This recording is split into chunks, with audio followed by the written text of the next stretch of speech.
কংগ্ৰেছৰ যিখন তালিকা সেই তালিকাখন হৈছে ডাইনেষ্টিক পলিটিক্সৰ এটা ৰিফ্লেকশ্যন।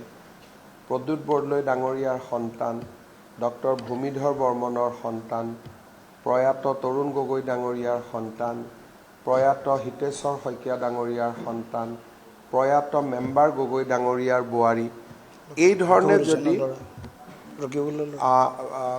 ধুবুৰীৰ সংসদৰ সন্তান, এনেকৈ যদি চাব যায় কংগ্ৰেছৰ গোটেই প্ৰাৰ্থী তালিকাখন সতী সন্ততি কোনোবা নেতাৰ ল'ৰা ছোৱালীৰে বংশানুক্ৰমিক এখন প্ৰাৰ্থী তালিকা। তাৰ পৰিৱৰ্তে আজি যদি আপোনালোকে বিজেপি ৰাজ্যসভাৰ তালিকাখন চায়, আমি কাক প্ৰাৰ্থিত্ব দিছোঁ? তেৰছ গোৱালা, দেউতাক মাকৰ নাম কোনেও নাজানে, সন্মানীয় পিতৃ মাতৃ, কিন্তু তেওঁলোক কেতিয়াও পাব্লিক লাইমলাইটত অহা নাই। যোগেন মহানৰ পিতৃ মাতৃৰ বিষয়েও সন্মানীয় হ'ব, কিন্তু কেতিয়াও তেওঁ ৰাজনীতিৰ লগত জড়িত নাছিল। ভাৰতীয় জনতা পাৰ্টীৰ গোটেই লক্ষ্যটো হৈছে সাধাৰণ পৰিয়ালৰ সাধাৰণ ল'ৰা ছোৱালীক আগুৱাই দিয়া। সেইকাৰণে কংগ্ৰেছৰ লগত আমাৰ আদৰ্শগত পাৰ্থক্য আছে। কংগ্ৰেছ দলে সদায় ডাঙৰ নেতাৰ ল'ৰা ছোৱালীক টিকট দিয়াটো তেওঁলোকৰ এটা ৰাজনৈতিক কেৰেক্টাৰ, আৰু বিজেপিৰ ৰাজনৈতিক কেৰেক্টাৰটো হ'ল যে সাধাৰণ মধ্যবিত্ত বা দৰিদ্ৰ পৰিয়ালৰ ল'ৰা ছোৱালীক আমি ৰাজনীতিৰ পথাৰখনলৈ লৈ আহা। গতিকে ৰাজ্যসভাতে চাওক বা উপ নিৰ্বাচনতে চাওক, লোকসভাতে চাওক বা আমাৰ যিখন বিধানসভাৰ তালিকা ওলাব, ক'ৰবাত এটা দুটা বেলেগ কথা, কিন্তু 99% সাধাৰণ মধ্যবিত্ত আৰু নিম্ন মধ্যবিত্ত আৰু দৰিদ্ৰ পৰিয়ালৰ সন্তানকে আমি পাৰ্টীৰ মনোনয়ন দিম। এইটো হ'ল ডিফাৰেঞ্চ অফ পলিটিকেল কালচাৰ। আপোনালোকে কংগ্ৰেছৰ লিষ্টখন চাব আৰু বিজেপিৰ লিষ্টখন চাব, এই পাৰ্থক্যটো স্পষ্টকৈ আপোনালোকে দেখা পাব।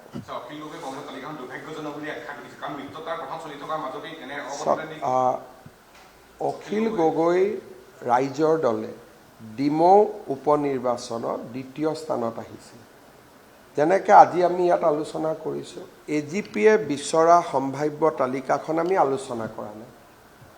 কালি যেতিয়া নিৰ্বাচনী সমিতিৰ বৈঠকো হ'ব, AGPয়ে বিচৰা চিটকেইখন আমি আলোচনা নকৰোঁ।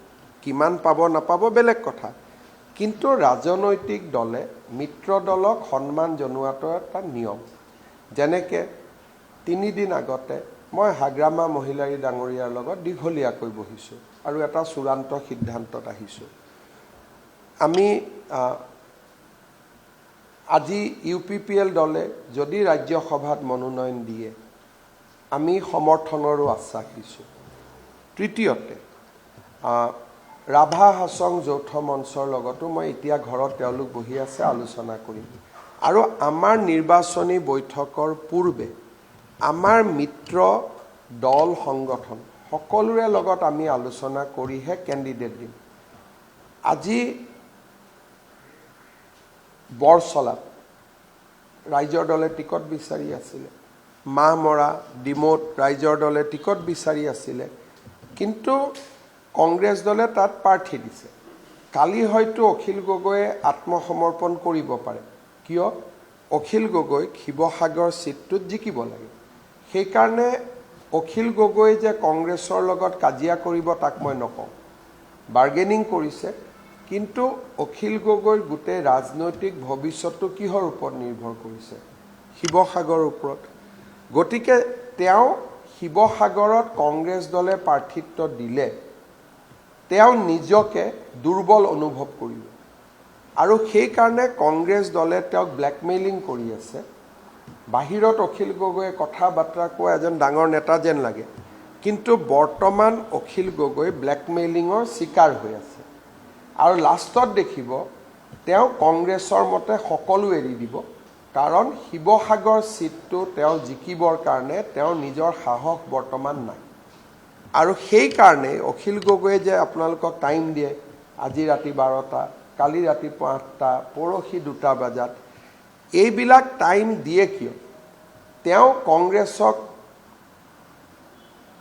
ভয় খুৱাব যত্ন কৰে কংগ্ৰেছেও বুজি পালে যে অখিল গগৈৰ দুৰ্বলতাটো শিৱসাগৰত লুকাই আছে সেইকাৰণে কংগ্ৰেছেও ব্লেকমেইল কৰি আছে এতিয়া ৰাইজৰ দলেও কংগ্ৰেছক ভয় খুৱাব খোজে কংগ্ৰেছেও ৰাইজৰ দলক ভয় খুৱাব খোজে বৰ্তমান মিত্ৰতাটো হ'ল তেনেকুৱা আৰু এই মিত্ৰতাটো যদি হয়ও মই কওঁ 99.9% হ'ব মোৰ ইমান ভুল হোৱা নাই 1% মই ৰাখি থৈ দিছোঁ যদি অখিল গগৈৰ বিবেকত দংশন হয় বেলেগ কথা কিন্তু তেওঁৰ যে বিবেক আছে এইটো মই নাভাবোঁ 99.9% অখিল গগৈ আত্মসমৰ্পণ কৰিব কৰি কি ক'ব বিজেপি ঘৰুৱা স্বাৰ্থত আমি ত্যাগ কৰিলোঁ ডাইলগো এইটো দিব যে ফেচিষ্টক ঘৰুৱাৰ কাৰণে আমি ত্যাগ কৰিলোঁ কিন্তু এই ত্যাগটো কিয় হ'ব শিৱসাগৰত হৰাজিকাৰ গন্তিত কিন্তু যদি অখিল গগৈৰ বিবেক দংশন হয় আৰু তেওঁ যদি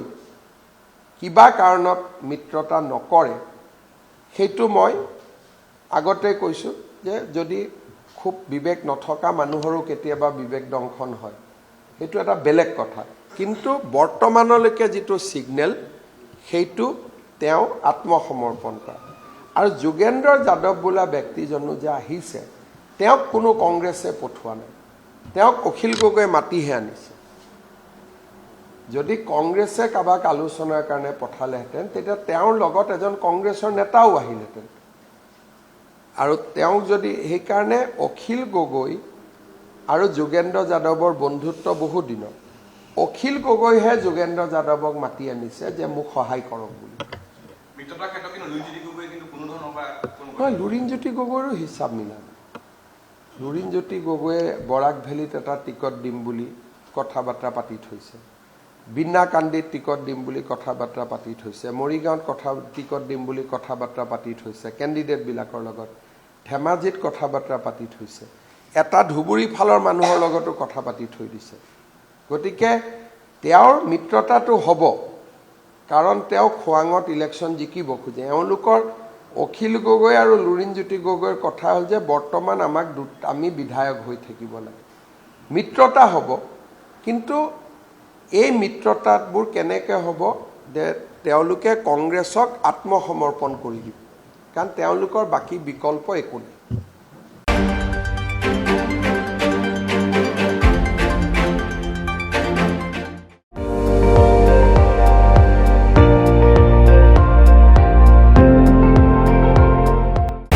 আপুনি চাই আছে ND24 সৰ্বশ্ৰেষ্ঠ নহয় সৰ্বোত্তমৰ দৌৰ